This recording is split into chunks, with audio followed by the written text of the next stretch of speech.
Mais avant cela, je vais quand même faire nos annonces rapidement pour la semaine. Aujourd'hui, lundi, début d'une première semaine. Enfin, c'est le début de la semaine. Donc, nous avons nos études bibliques en différents endroits.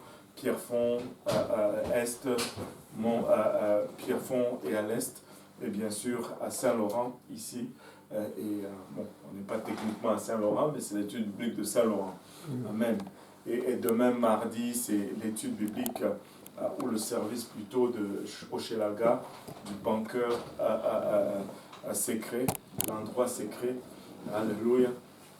Et donc, ça va être le mardi soir. Et le mercredi, nos études bibliques de milieu de semaine. Et je sens que le Seigneur est en train vraiment de me mettre à cœur certains points ou certains sujets d'études et qu'on va, si Dieu le permet, vraiment de commencer à partir de ce mercredi de façon un peu plus formelle parce que on est entré un peu dans le confinement à tâtons. On pensait que ça allait finir dans un mois, mais là on continue. Tant qu'à faire, il faut embarquer. Amen. Il faut faire comme si c'était ça. Et voilà, le mercredi, le jeudi, nos études bibliques de Granby, de Pierrefonds également, le service de milieu de semaine. Et le vendredi, nous allons avoir J. Peniel, bien sûr, et notre veillée de prière. Et ça, c'est pour le vendredi soir, ainsi que l'école pour les tout-petits, le vendredi soir également. Et le samedi, nos réunions de prière. Et chaque soir, de 19h à partir de 19h à 21h, nous avons une réunion de prière sur Zoom. S'il n'y a pas, non, de 22h à 23h, qu'est-ce que j'ai encore? De 22h à 23h, le jour qu'on n'a pas de service, on a réunion de prière sur Zoom, juste une question de se garder frais durant ce temps de confinement. Voilà pour nos différentes annonces et nos différentes communiqués. Nous sommes très contents de pouvoir dire, par exemple, de pouvoir dire que la semaine passée, nous avons eu 3 baptêmes au nom de Jésus-Christ et un baptême du Saint-Esprit d'une étude biblique Zoom qui s'est fait, mais c'est quelqu'un qui a reçu le Saint-Esprit au Congo, de l'étude biblique du frère Joël qui fait chaque samedi dans cette étude sur Zoom. Il y a des gens de l'Europe, il y a des gens de l'Afrique, il y a des gens d'un peu partout qui se connectent. Je pense qu'il y a une vingtaine de personnes qui se connectent à cette étude biblique et nous rendons grâce à Dieu pour cela. Il y a une jeune du Congo qui a reçu le Saint-Esprit dans cette étude. Et aujourd'hui, nous avons eu un baptême au nom de Jésus-Christ. Cet après-midi, nous rendons grâce à Dieu pour cela.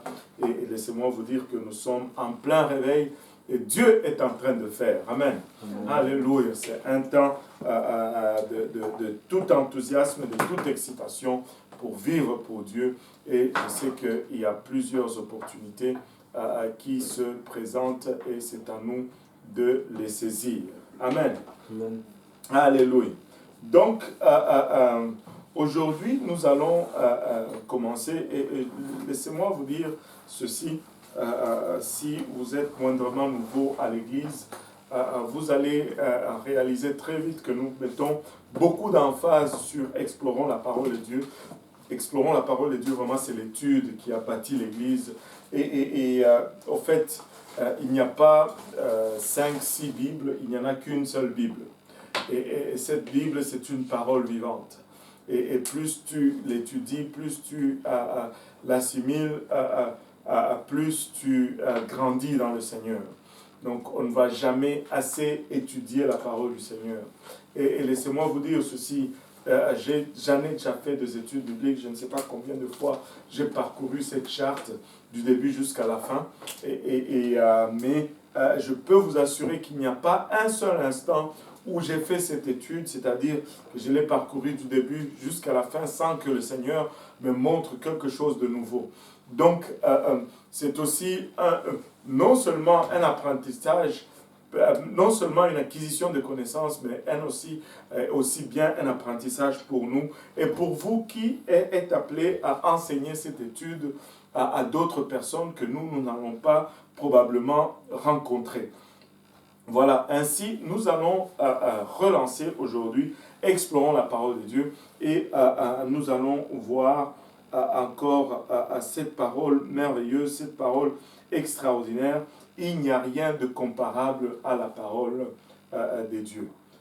Il n'y a rien qui égale la parole de Dieu. Et donc nous allons explorer ça ensemble. Et je ne sais pas, on va juste commencer. La Bible, c'est le livre par-dessus tous les autres livres. J'étais dans une étude biblique, je vais commencer par cette anecdote. J'étais dans une étude biblique et la semaine passée, et je partageais un peu la parole de Dieu. Et il a été question de la vérité. En fait, pourquoi la Bible, et c'était ça un peu l'argument, parce qu'il y avait une personne dans l'étude qui disait, elle, si elle rencontre les hindous, les musulmans, si eux ne confessent pas que Jésus est venu dans la chair, ce sont des faux prophètes. Le livre de Jacques nous dit cela. Donc, c'était un peu dur pour les autres, mais au fait, je comprends ce qu'elle voulait dire, même si ça n'a pas été dit avec un peu beaucoup de tact. Mais laissez-moi vous dire que la Bible, c'est le livre au-dessus de tous les livres. Il n'y a pas un livre comparable à la Bible. La Bible est unique dans son écriture, la Bible est unique dans son contenu, la Bible est unique dans son existence même, comment elle a passé à travers le temps, à travers les âges pour atteindre jusqu'à nous. La Bible est unique dans son approche. Il n'y a pas un livre qui est comparable à ce livre merveilleux ou cet ensemble de livres merveilleux qu'est la Bible. Mais non, il y a plusieurs livres qui prétendent nous montrer le chemin là dans le monde. Les musulmans ont le Coran, les bouddhistes ont je ne sais pas quoi, les hindous ont je ne sais pas quoi. Il y a plusieurs espèces de livres pour eux, mais laissez-moi vous dire, il n'y a aucun qui se compare à la Bible. Une des premières choses que la Bible a de particulier, que tous les autres livres n'ont pas, c'est que la Bible est imprégnée dans l'histoire de l'humanité. Tu vois la Bible dans l'histoire de l'humanité, dans ce qui est l'histoire extra-biblique de la Bible. Tu peux regarder à l'histoire de l'humanité, venir voir la Bible et revoir cette histoire, les traces de cette histoire dans ce que la Bible mentionne. Elle est à part par rapport à cela. La Bible n'est pas un seul livre, mais c'est 66 livres au total qui ont été écrits par un groupe de 40 personnes. Et ces 40 personnes ont vécu sur une période plutôt de 2000 ans. 2000 ans de temps d'écriture. Du premier écrivain jusqu'au dernier, il y a 2000 ans de temps d'écriture. 1500 ans pour l'Ancien Testament, 100 ans pour le Nouveau Testament, mais entre les deux, il y a un gap ou un intervalle de 400 ans de silence, 400 ans durant lequel il n'y a rien qui a été écrit. Et c'est ce livre merveilleux que nous allons explorer, c'est cet ensemble de livres merveilleux que nous allons explorer ensemble. Maintenant, regardez ceci. Cette étude que nous faisons est intitulée « Explorons la parole de Dieu ». Explorons la parole de Dieu, en fait, notre vie entière doit être une exploration de la parole de Dieu. Amen. Amen. Et cette étude biblique est appelée étude biblique à domicile. Pourquoi? Parce qu'elle est conçue pour aller chez les gens et on l'enseigne chez les gens, on le donne chez les gens. Pourquoi est-ce que c'est comme ça? Ben, c'est basé sur deux écritures. Le premier, c'est Actes 16, 32. Si quelqu'un peut nous lire Actes 16, 32 pendant que je sirote mon café. Alléluia. Quand nous sommes à Saint-Laurent, c'est Maureen qui fournit mon café. Mais quand je suis à Pointe-aux-Trembles, c'est Sifa qui est ma fournisseur. Actes 16, 32 nous dit « Et ils lui annoncèrent la parole du Seigneur ainsi qu'à tous ceux qui étaient dans sa maison. » Et ils lui annoncèrent, il lit vite, je n'ai pas eu le temps d'avaler mon café. Et ils lui annoncèrent la parole du Seigneur ainsi qu'à tous ceux qui étaient dans sa maison. Hein, on va faire un peu comme au Congo. Ils lui annoncèrent la parole du Seigneur ainsi qu'à tous ceux qui étaient dans sa maison. Hein, c'est comme ça qu'on fait chez nous au Congo. Les gens, c'est de l'interaction. Les gens interagissent comme ça. Alléluia. Maintenant,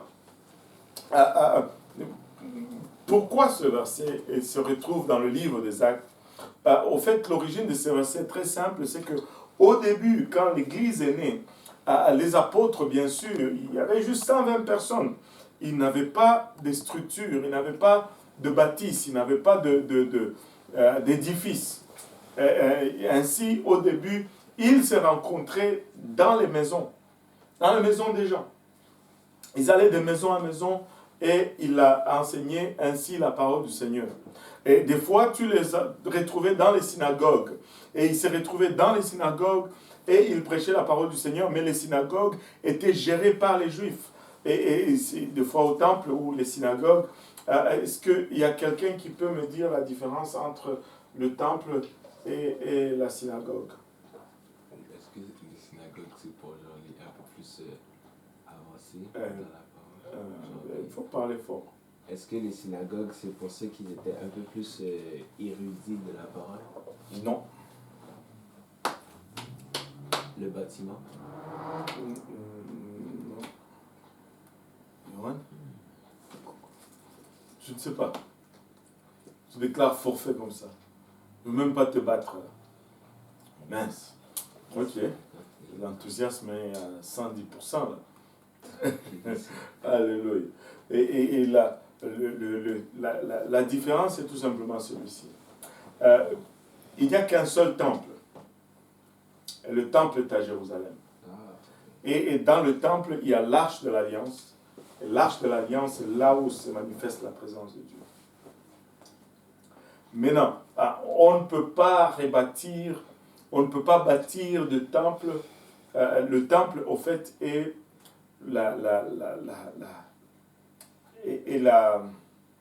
c'est le même plan que le tabernacle, mais à une échelle un peu plus large. Mais dans les autres villes qui sont lointaines, comme tout le monde ne peut pas toujours aller tout le temps au temple, ils ont bâti des synagogues. En fait. Les synagogues, ce sont des lieux de rencontre de prière dans différentes villes, mais parce qu'ils ne pouvaient bâtir qu'un seul temple. Et voilà. Il n'y a qu'un seul temple, mais plusieurs synagogues. Le temple est unique. Le temple, c'est le demeure de Dieu, et il n'y en a qu'un seul. Et voilà. Donc, des fois, les apôtres allaient dans les synagogues, des fois au temple, mais ce n'était pas eux qui étaient en charge de ce bâtiment. Il faut regarder un peu plus tard, quand l'Église commence à grandir. Certains vont prendre cela comme référence pour dire que, bon, on n'a pas besoin d'avoir des bâtisses. Ça ne fait pas aucun sens. Ce n'est pas un argument qui tient. Il n'y a nulle part dans la parole de Dieu où Dieu dit qu'il ne veut pas qu'on ait des bâtisses.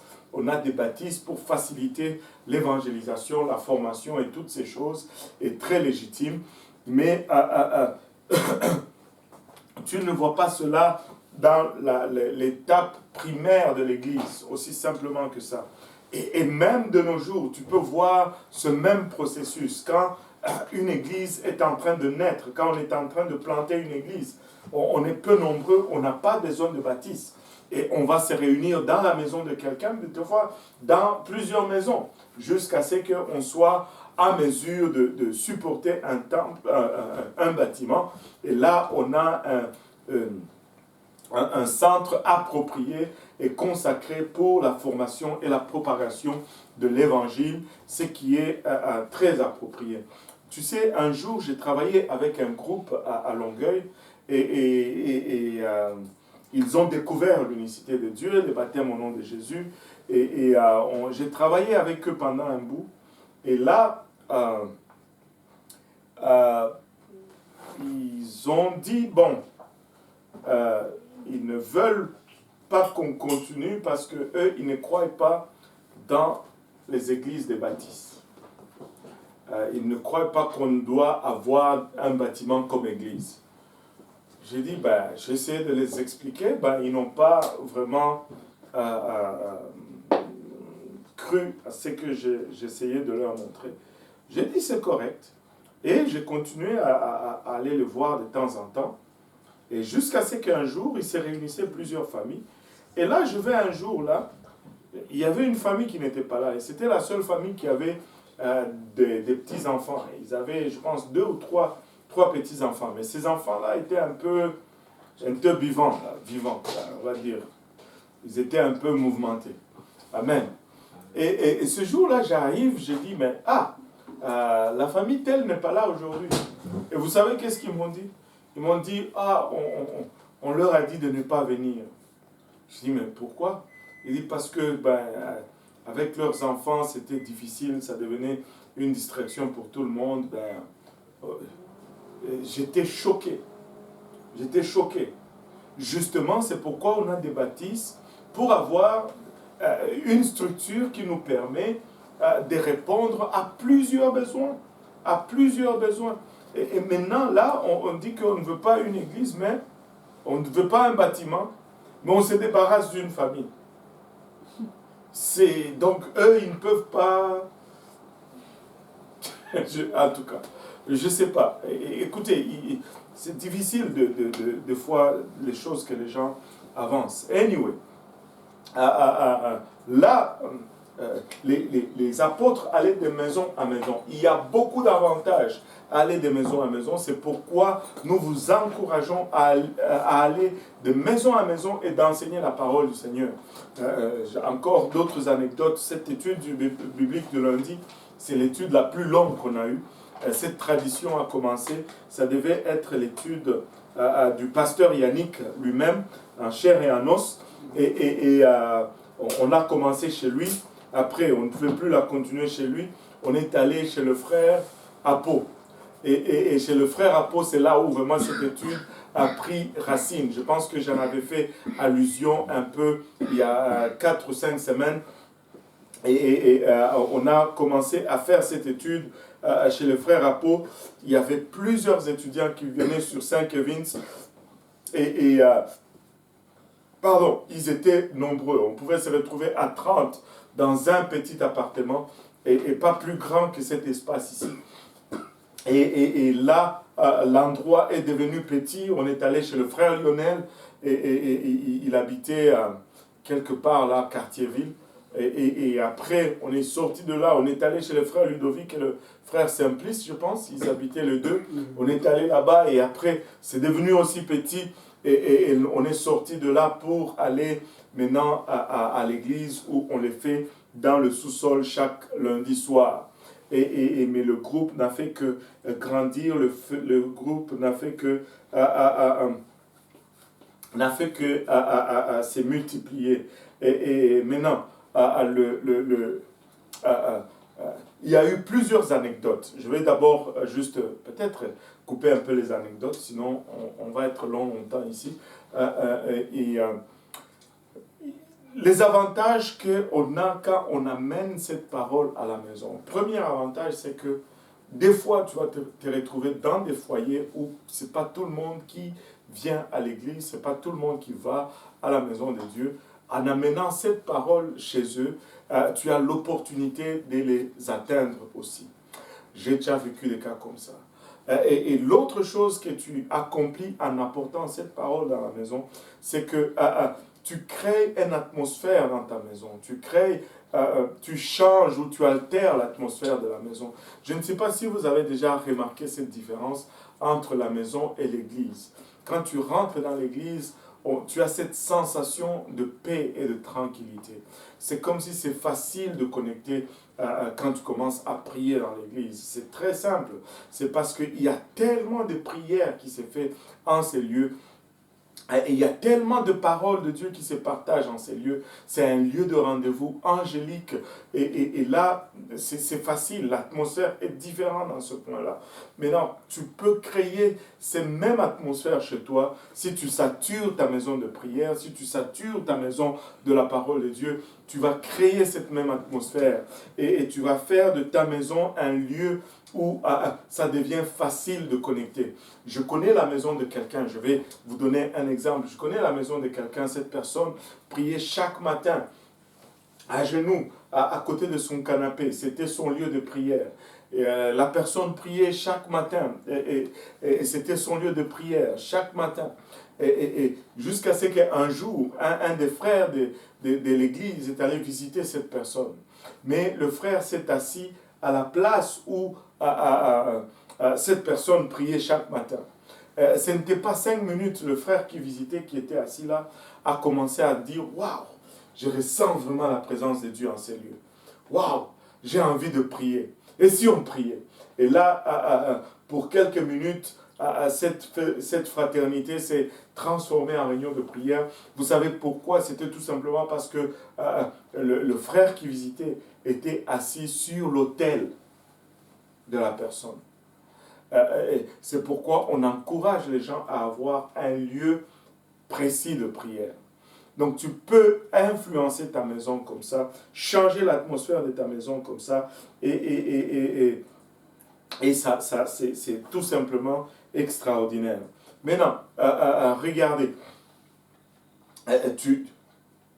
quand nous sortons, nous allons vers nos occupations de tous les jours, le travail, l'école et tout, nous sommes bombardés par la mondanité. Mais quand nous rentrons chez nous, nous devons arriver à cette place où c'est facile de connecter à la présence de Dieu quand nous sommes chez nous. Et c'est pourquoi ça devient nécessaire de créer cette atmosphère. Notre maison doit devenir ce havre de paix, ce lieu de refuge où nous venons nous réfugier des assauts mondains que nous subissons tous les jours lorsque nous sortons et pour vaquer à nos occupations quotidiennes. Alléluia. Voilà. Maintenant,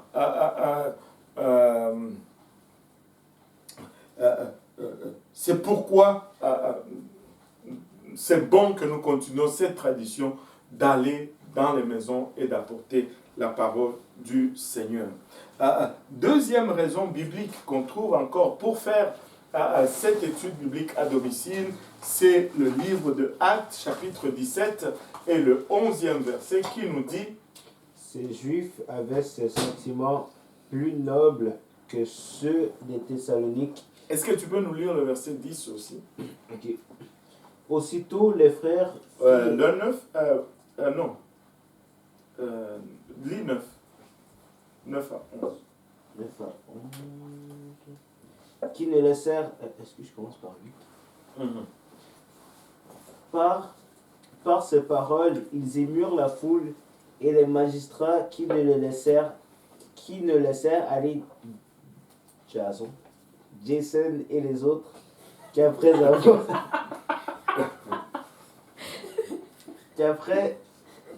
avoir obtenu d'eux une caution. Aussitôt, les frères firent partir de nuit Paul et Silas de Bérée. Lorsqu'ils furent arrivés, ils entrèrent dans la synagogue des Juifs.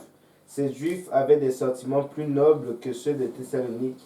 Ils reçurent la parole avec beaucoup d'empressement et ils examinaient chaque jour les Écritures pour voir ce qu'on leur disait était exact. Si ce qu'on leur disait était exact. Waouh! Et donc, Paul est parti de Thessalonique pour aller jusqu'à Bérée. Et là, il est arrivé à Bérée. Il a prêché la parole du Seigneur.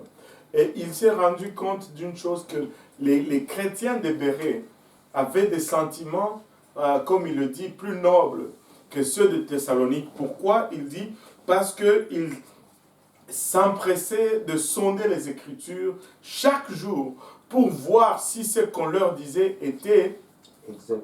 Alléluia. Ils sondaient les Écritures chaque jour pour voir si ce qu'on leur disait était exact. Hein. Voilà. Donc, cette étude explorant la parole de Dieu est aussi conçue pour générer cette facilité à sonder les Écritures. C'est conçu pour nous amener à lire, ou nous permettre à lire des Écritures tous les jours. Nous allons au fait vraiment vulgariser la Bible, la rendre accessible, parce que le monde a, pour ne pas dire, compliqué la parole de Dieu. Or, la parole de Dieu est simple. Nous allons la regarder dans la simplicité avec laquelle elle est écrite. Et nous allons voir qu'elle est pleine de principes et d'instructions qui s'appliquent à nous au quotidien, dans notre vie de chaque jour. Nous allons amener la parole de Dieu là où nous vivons. Après que vous ayez fait vraiment explorons la parole de Dieu, ceux qui l'ont fait peuvent témoigner. Vous êtes capable de chercher, vous savez où chercher quoi. Quand vous avez besoin de quelque chose, vous pouvez fouiller dans votre Bible et chercher et trouver ce dont vous avez besoin. Hein, c'est ça, explorons la parole de Dieu, étude biblique à domicile. Maintenant, si nous regardons la Bible en elle-même, elle est divisée en deux parties ou en deux tomes, deux grands blocs, l'Ancien et le Nouveau Testament. Amen. Amen. Elle est divisée en deux parties, l'Ancien et le Nouveau Testament. Alléluia. Et voilà. Donc,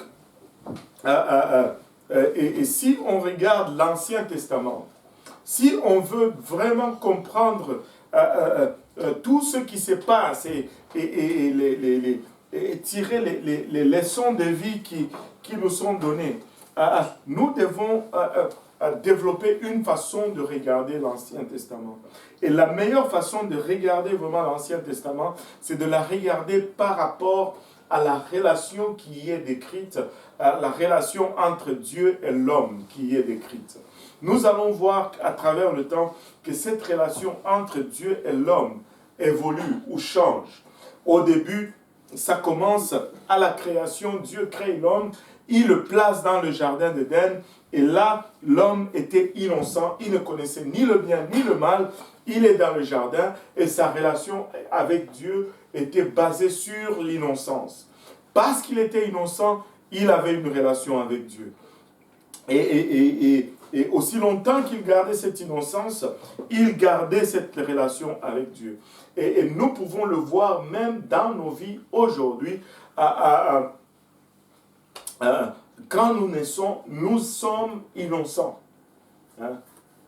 Nous sommes innocents. Nous naissons innocents. Nous ne sommes pas parfaits, mais nous sommes innocents. Amen. Nous ne connaissons ni le bien ni le mal. Et une marque de l'innocence, c'est la nudité. L'homme était innocent et il était nu. Il ne s'en rendait pas compte. Quand tu es innocent, tu ne te rends pas compte si tu es nu ou pas. Alléluia. Et un enfant est né innocent, tu peux voir à la naissance, l'enfant va naître et du temps qu'il est innocent, sa nudité ne va rien lui dire. Tu peux lui donner un bain, il court au salon tout nu devant tout le monde et puis ça ne le dérange pas. Et parce qu'il est innocent. Mais Adam et Ève ont dû pécher. Ils ont désobéi à Dieu, ils ont mangé le fruit, et ce qu'ils avaient mangé, c'était vraiment le fruit. Ce n'était pas qu'ils ont consommé leur rapport sexuel. Non, Dieu leur avait déjà dit de faire cela. Ils avaient la permission de le faire, ils étaient mariés, mais ils ne devaient pas manger le fruit. Il y avait littéralement un fruit que Adam et Ève ne devaient pas manger. Et quand ils ont désobéi, ils ont perdu l'innocence, ils ont réveillé la conscience en eux, et cette période de conscience part de la chute de l'homme jusqu'à Abraham, et on va voir on va se rendre aussi compte d'une chose, c'est que l'innocence, nous ne savons vraiment pas combien de temps cette période dure, et il n'y a rien ni dans la Bible, ni dans l'histoire qui nous permet de déterminer combien de temps ça a duré, mais nous savons, enfin, j'ai toujours suggéré que c'était un temps plutôt court que plutôt long, et je me base tout simplement sur un fait, c'est qu'ils n'ont pas eu le temps d'avoir des enfants dans le jardin.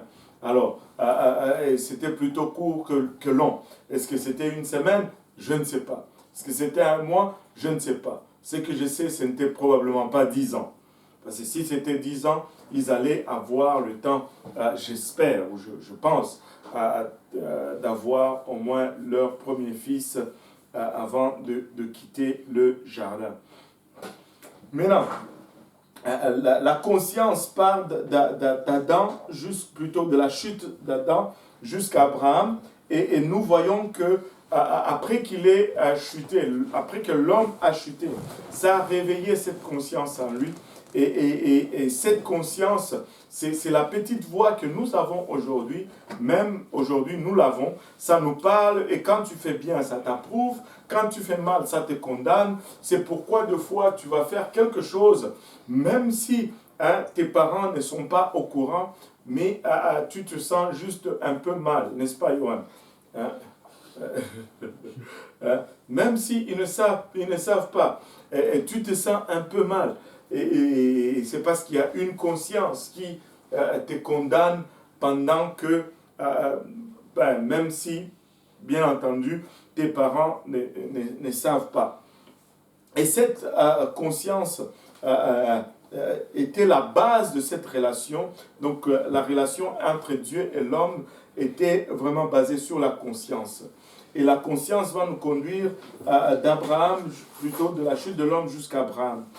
Et puis, à partir d'Abraham, cette relation va encore changer. On passe dans ce qu'on va appeler ou intituler le temps de patriarche. Le patriarche, c'est juste un mot compliqué pour dire chef de tribu, ou chef de groupe, ou chef de bande. Et le patriarche, c'était cet homme qui était à la tête d'un groupe de gens, qui les conduisait, et il avait une relation particulière avec Dieu. Dieu lui parlait, et lui, en son tour, il s'est tourné vers les hommes pour leur donner les directives selon ce que Dieu lui disait. Ainsi, nous avons des patriarches comme Abraham, Isaac, Jacob. On peut ajouter aussi de façon un peu particulière Joseph et finalement Moïse. Ça, c'est le temps de patriarche. Un exemple que je donne toujours, c'est Dieu qui parle à Abraham, qui lui dit, à partir d'aujourd'hui, tu rentres dans le camp et tu prends tous les garçons, tous les hommes, tu leur fais la circoncision. Et à partir d'aujourd'hui, tout bébé qui va naître, le 8e jour, tu lui fais la circoncision. Et Abraham devait maintenant retourner au camp et appeler tout le monde et leur dire, à partir d'aujourd'hui, tous les garçons, c'est la circoncision. Et j'imagine un peu la réaction des gens dans le camp. Es-tu vraiment sûr que c'est Dieu qui t'a parlé? Parce que ça va faire très mal. Alléluia. Mais c'était comme ça que ça fonctionnait avec les patriarches. Maintenant, Moïse va sortir le peuple de l'esclavage de l'Égypte, et il va les conduire jusqu'au mont Sinaï. Et là, au mont Sinaï, Dieu leur donne la loi, et à partir de ce moment, nous avons cette dernière type de relation qui est la loi, et l'homme devait maintenant regarder à la loi pour avoir une relation avec Dieu. Mais l'homme étant ce qu'il est, à chaque fois, l'homme déviait toujours de la voie de Dieu. Et quand il déviait de la voie de Dieu, Dieu élevait un homme qu'on appelait un prophète qui était proche de Dieu et qui ramenait le peuple de Dieu dans la voie, dans ses voies, ou dans les voies de Dieu. Et ainsi de suite. C'est pourquoi nous allons intituler cette dernière partie « La loi et les prophètes ». Donc, ainsi, 4 types de relations que nous allons déceler dans l'Ancien Testament. Donc, l'innocence qui part d'Adam jusqu'à la chute et la conscience qui part de la chute d'Adam jusqu'à Abraham, les patriarches qui partent d'Adam, plutôt d'Abraham jusqu'à Moïse, et de Moïse jusqu'à Jésus-Christ, c'est la loi et les prophètes qui nous introduit dans le Nouveau Testament avec le Seigneur Jésus-Christ. Donc, 4 types de relations, l'innocence, la conscience, les patriarches, et la loi et les prophètes. Et quand tu comprends cela, tu comprends mieux plusieurs événements qui ont pris place dans l'Ancien Testament. Maintenant, si nous regardons la Bible, l'Ancien Testament, on va dire, ça c'est une de mes parties favorites quand tu regardes un peu l'authenticité et la véracité de l'Ancien Testament. Un livre, un ensemble de livres extraordinaires. 32 auteurs pour l'Ancien Testament, pour 39 livres. 39 livres au total qui ont été écrits par ces 32 personnes. Et de la première personne qui a écrit, qui est Moïse, jusqu'à la dernière personne qui a écrit, qui est Malachie, il y a 1600 ans de temps qui les sépare. 1600 ans d'écriture pour décrire la création, pour décrire plutôt l'histoire de l'humanité, depuis la création jusqu'à au début du Nouveau Testament. Et 4000 ans d'histoire de l'homme qui sont relatés dans ces 39 livres. Et ces 39 livres peuvent être divisés en 4 grands blocs. Les 5 premiers livres, ce sont les Pentateuques ou les livres de la loi, qui sont suivis de 12 livres d'histoire, de 5 livres de poésie et de 17 livres de prophétie. Et tout simplement des livres extraordinaires. La Bible, c'est la parole de Dieu. Et peu importe comment tu la regardes, comment tu la tournes, c'est la parole de Dieu. Laissez-moi vous dire, il n'y a pas eu livre qui a été attaqué comme ces livres-là. Mais ce sont des livres qui se tiennent face à tous les attaques de la science. Ils défient, alléluia, les marteaux et les pioches des géologues et des archéologues. Il défie la pensée humaine à travers les âges. Ces livres sont à l'avant-garde de la science elle-même. La science s'ajuste année après année, décennie après décennie, siècle après siècle. La science évolue, mais la parole de Dieu demeure. La science qui était critique au début avec cette parole, elle-même se voit dans l'obligation de s'ajuster encore et encore et encore, alors que la connaissance augmente. Mais cette parole demeure. Cette parole demeure. Elle a traversé toute attaque, que ce soit l'attaque militaire, que ce soit l'attaque économique, que ce soit l'attaque philosophique. La Bible a survécu à toutes ces attaques. Il n'y a pas un livre qui a été défié ou attaqué comme la Bible, mais la Bible demeure. La Bible demeure. Elle a été écrite par différentes catégories de personnes, des personnes de tous les rangs sociaux, de toutes les classes sociales. Ça a été écrit par des gens qui ont été dans le meilleur des écoles de leur époque. Les gens qui ont été bien formés au pied des gens les plus intelligents de leur temps. Ça a été écrit par des gens qui n'ont jamais usé une seule minute le fond de leur culotte sur le banc d'une école quelconque. Ça a été écrit par des rois sur leur trône. Ça a été écrit par des esclaves, alléluia, dans leur royaume. Ça a été écrit par des gens séculiers. Ça a été écrit par des gens des sacrificateurs et des prophètes. Ça a été écrit par des laïcs. Ça a été écrit par des prisonniers. Ça a été écrit par des gens libres. Mais malgré cette différence ou cette mosaïque de formation ou de de classe sociale. Quand tu regardes ces livres, c'est la même pensée, c'est une même histoire, une seule personne se démarque à chaque page de cette Bible. C'est Jésus-Christ à venir, Jésus-Christ qui est venu, Jésus-Christ à revenir. Et c'est vraiment une seule pensée, un seul trait depuis Genèse jusqu'à Apocalypse. Je peux me permettre de le dire. Alléluia, parce que c'est Dieu qui a écrit ce livre.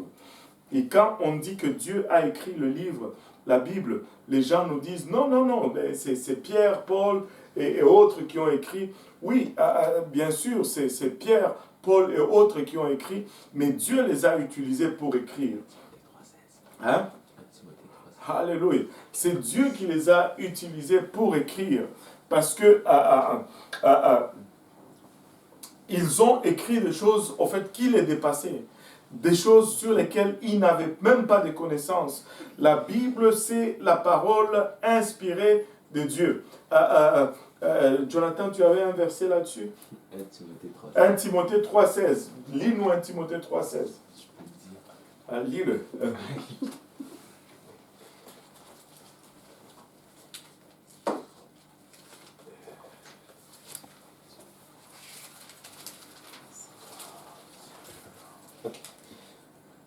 Timothée 3,16 dit... Non, 2 Timothée 3,16. 2 Timothée 3,16. Ouais. Tu es le fils de ton père, parce que moi aussi je me fourvoie toujours avec ces deux-là. Toute écriture est inspirée de Dieu. Wow, attends un peu. Dis-le encore un peu. Toute écriture est inspirée de Dieu. Combien d'écritures? Toutes. Toutes en grec c'est toutes. Hein? Tout en grec c'est toutes. Toute écriture est inspirée de Dieu. Maintenant, toutes, ça veut dire toutes. Si j'ai un gâteau au fromage et que je le divise en 12 parties et que je mange toutes les parties, combien de parties il reste? Rien, zéro. Parce que toutes veut dire toutes. Alléluia. Maintenant, toute écriture est inspirée de Dieu et utile pour enseigner, pour convaincre, pour corriger, pour instruire dans la justice. Alléluia. Relis-le encore. Toute écriture est inspirée de Dieu et utile pour enseigner, pour convaincre, pour corriger, pour instruire dans la justice. Donne-moi aussi 17. Afin que l'homme de Dieu soit accompli et propre à toute bonne œuvre. Afin que l'homme de Dieu soit accompli et propre à toute bonne œuvre. Toute écriture est inspirée de Dieu et ça nous donne 4 raisons pourquoi cette écriture nous est donnée et ça est utile pour enseigner, convaincre, corriger, instruire dans la justice. C'est 4 éléments qui nous sont donnés dans ce verset. Enseigner, c'est pour nous donner c'est ce que nous devons savoir. Hein? Récite, enseigner, convaincre, corriger, instruire dans la justice. Enseigner, c'est pour ce que nous devons savoir. Corriger, convaincre, c'est ce que nous ne devons pas savoir. Corriger, c'est ce que nous devons faire, nous ne devons pas faire. Non, corriger, c'est ce que nous ne devons pas savoir. Convaincre, c'est ce que nous ne devons pas faire. Et instruire, c'est ce que nous devons faire. Donc, il y a des choses que nous devons faire et des choses que nous devons savoir. Donc, je vais le redire. Il y a des choses que nous devons savoir et des choses que nous devons faire, des choses que nous ne devons pas savoir, que nous ne devons pas savoir et des choses que nous ne devons pas faire. Parce que nos actions vont toujours être déterminées par notre connaissance. Parce que nous savons, nous faisons. Et des fois, quand notre connaissance est mauvaise, nous allons mal agir. Alors c'est pourquoi il faut corriger cette mauvaise connaissance pour que nous ne puissions pas faire ce que nous ne devons pas faire. Alléluia. Donc c'est comme ça que la parole de Dieu nous est donnée. 4 étapes. Ce que nous devons savoir, ce que nous ne devons pas savoir, ce que nous devons faire et ce que nous ne devons pas faire. Alléluia. Cette parole est inspirée de Dieu. Elle est inspirée de Dieu. Alléluia. Maintenant, certains vont dire, oui, je crois que la Bible est inspirée de Dieu. Mais quand même, après tout ce temps qu'elle a été écrite, je pense que, honnêtement là, je pense que ça a été modifié, ça a été altéré, ça a été, comment on dit, changé, ça a été falsifié. Ça, c'est le mot préféré, surtout d'un groupe de gens, que la Bible a été falsifiée. Premièrement, si tu confesses ou tu déclares une falsification, tu es dans l'obligation de démontrer 2 choses. Tu dois premièrement montrer l'ancienne version, la version originale, et la nouvelle version falsifiée, et montrer la différence. Tu ne peux pas déclarer une falsification si tu n'as pas l'ancienne version et tu dois avoir les 2 pour pouvoir déclarer une falsification. Sinon, tu ne peux pas prouver une falsification. Amen. Maintenant, la Bible, au fait, c'est le seul livre au monde qui a autant de manuscrits originaux qui sont éparpillés, même géographiquement, dans différents endroits, mais que quand tu les mets ensemble, tu n'arrives pas à voir une différence majeure ou fondamentale. On dit ceci. Ah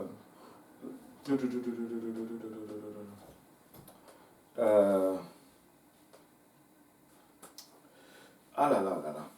L'œuvre est partie, je pense que...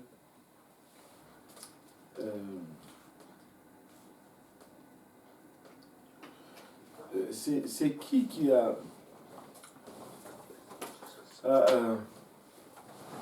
les trucs de... comment on appelle ça? Ah là là là.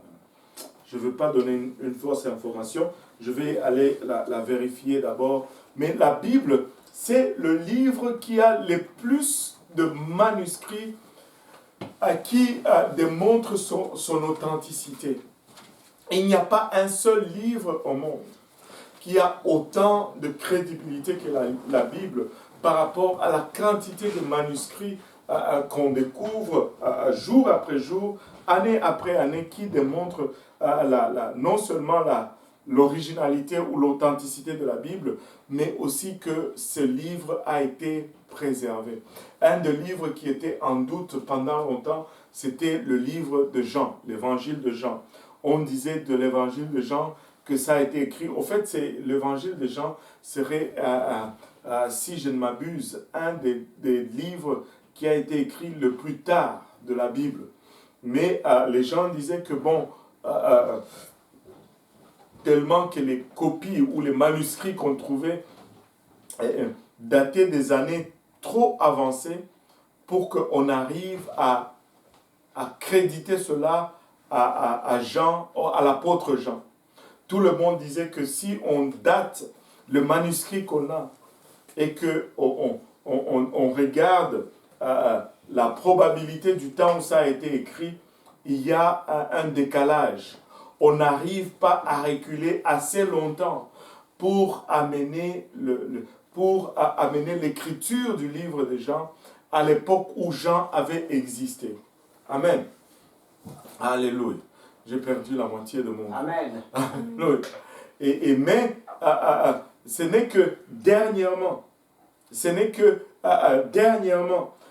quand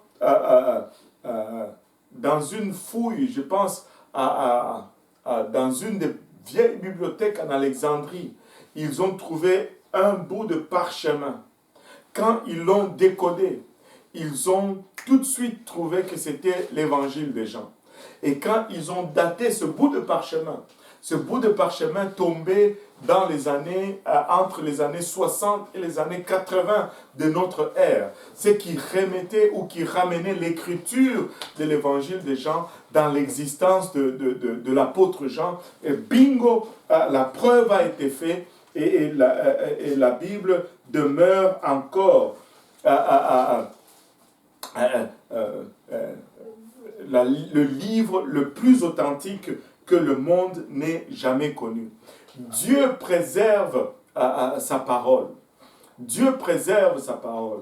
Nous pouvons regarder à tous ces démonstrations scientifiques, ces démonstrations historiques, ces démonstrations archéologiques, mais laissez-moi vous dire ceci, nous préférons miser sur la parole de Dieu elle-même. Dieu préserve sa parole. Et le livre de Psaume, Psaume 12, 7 à 8, j'ai perdu mon lecteur officiel. Psaume 12, 7 à 8.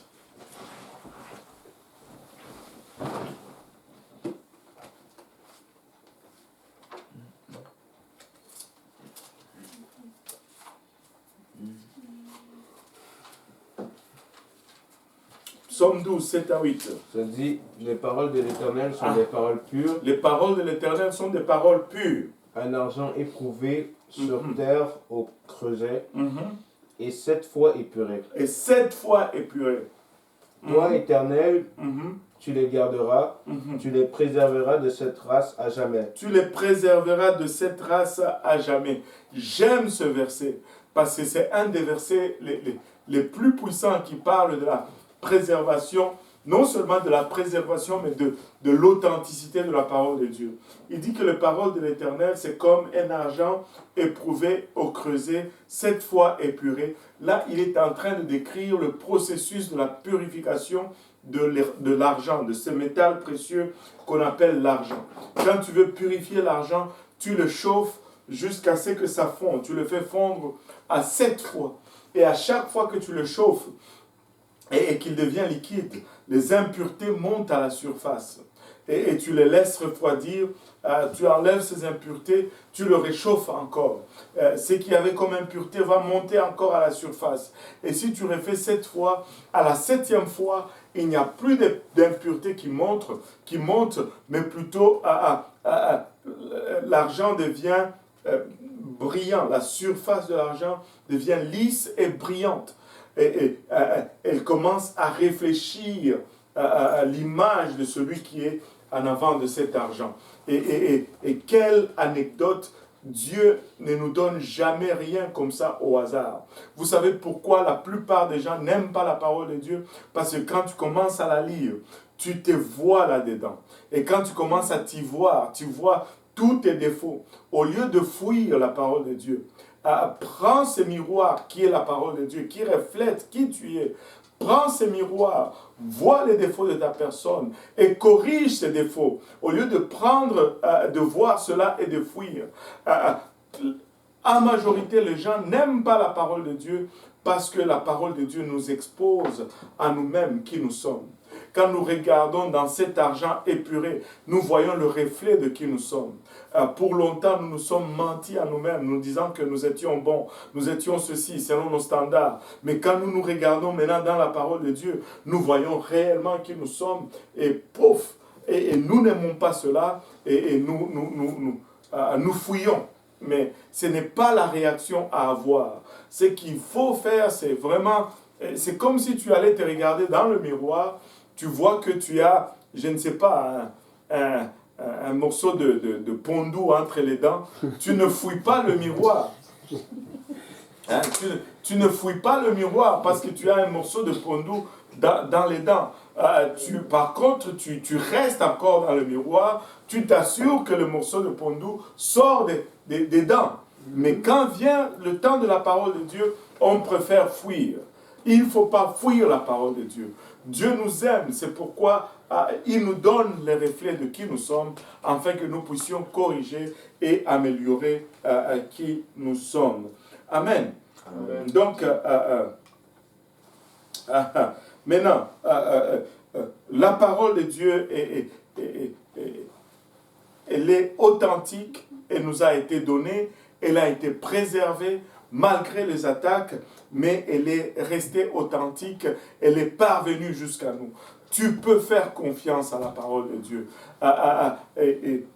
On a même oublié de lire un des versets qui nous démontre que c'était la parole de Dieu. La parole de Dieu est inspirée de Dieu. C'est 2 Pierre 1, 20 à 21. 2 Pierre 1, 20, 21. 2 Pierre 1, 20 à 21 nous dit « Sachant tout d'abord vous-même qu'aucune prophétie de l'Écriture ne peut être un objet d'interprétation particulière, car ce n'est pas par une volonté d'homme qu'une prophétie a jamais été apportée, mais c'est poussé par le Saint-Esprit que des hommes saints ont parlé de la part de Dieu. » Ce n'est pas par une volonté d'homme qu'une prophétie n'a jamais été apportée, mais c'est poussé par le Saint-Esprit que des saints hommes ont parlé de la part de Dieu. Ces gens-là, ils ont parlé de la part de Dieu. Ils ont écrit des choses qu'eux-mêmes ne croyaient pas. Et quand ils ont été mis face à leurs écrits, ils n'ont pas réagi comme s'ils croyaient ce qu'ils ont écrit, tout simplement parce que c'était Dieu qui leur donnait cette parole. Ce n'était pas une parole authentique de Pierre ou de Paul, c'était plutôt Dieu qui a donné cette parole. Amen. Donc, et nous voulons garder ces choses en tête. La Bible est inspirée de Dieu et la Bible a été préservée. La Bible, c'est une parole réfléchissante qui nous donne le reflet de qui nous sommes. Ça nous permet de nous corriger nous-mêmes. Dieu nous aime, c'est pourquoi il nous donne cette parole. Dieu nous aime, c'est pourquoi il permet que cette parole réfléchisse qui nous sommes. C'est pour nous changer, nous améliorer, nous embellir, qu'il nous donne cette parole. Ce n'est pas pour nous nuire ou nous condamner. Le Fils de l'homme n'est pas venu dans le monde pour le condamner. Plutôt, il est venu pour que ceux qui croient en lui ne périssent point, mais qu'ils aient la vie éternelle. Amen. Donc, on va arrêter là pour aujourd'hui. On va essayer de revenir le lundi prochain. Le lundi prochain, il y aura un examen ou une interrogation. Et l'examen, ça sera, nous devons réciter en ordre les 39 livres de l'Ancien Testament. C'est pour nous ou pour les gens en live? Pour tout le monde, les gens live. Alléluia. On va trouver une façon. On va zoomer. On va faire intervenir Zoom. Et on va le faire réciter les livres de l'Ancien Testament en ordre. Hein? Mais non, quand on va faire cela, ne trichez pas. Hein? Il ne faut pas que ta femme soit en arrière du téléphone avec les livres de la Bible écrits en grand comme ça, et toi tu ne fais que lire. Dieu te voit. Amen. Amen. Dieu te voit. Alléluia. Donc, alléluia. On demande s'il y a un cadeau. On peut... Le cadeau, c'est la connaissance de la parole. Bon, les cadeaux, un bol de beignets de maman jolie. Pour ça. Si, il faut juste avoir du plaisir. L'école du dimanche, deuxième année. Ouais, c'est quand même de l'école du dimanche, deuxième année. Bon, un bol de beignets de maman jolie. Un bol de beignets de maman jolie. Tu vas voir que la compétition va être intense. Et sinon, on gagne.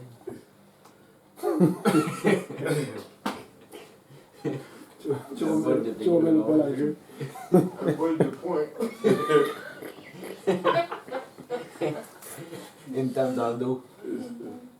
Hein? Si vous gagnez McDonald's. Oh. Là, ça change tout. Là, ça change tout, David. On peut dire maintenant. Pas en chanson, pas en chanson. Aïe, aïe, aïe, aïe, aïe, aïe. Gloire au nom de Jésus. Le Seigneur est bon, n'est-ce pas? Mais on est juste content de faire des petites choses en famille. Amen.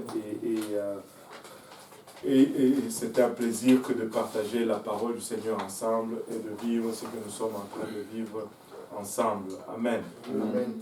Alléluia. Voilà. Que le Seigneur vous bénisse. Et si on se levait et qu'on priait ensemble avant de conclure l'étude d'aujourd'hui.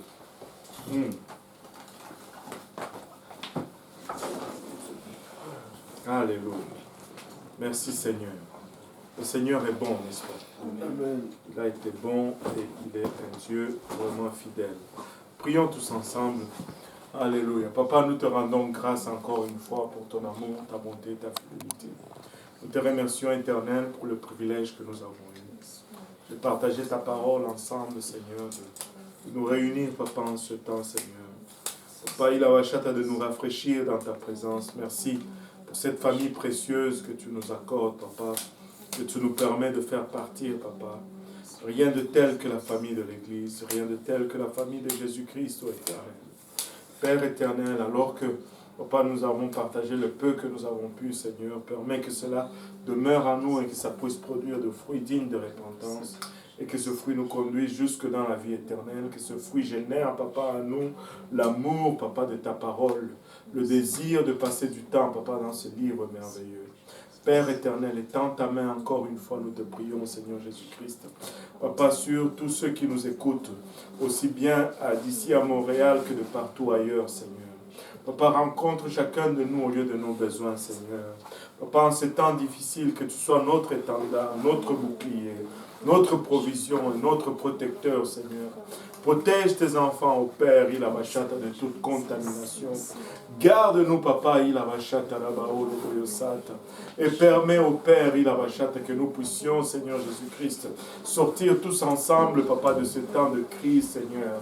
Encore, Papa, en étant plus ailés, Papa, et plus proche de toi, Seigneur. Aide-nous, nous te prions, Père, alléluia, il a bachata.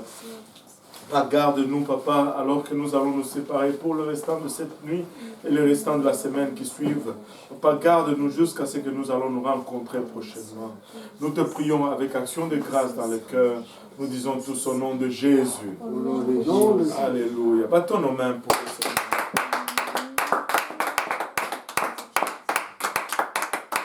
Alléluia. Gloire à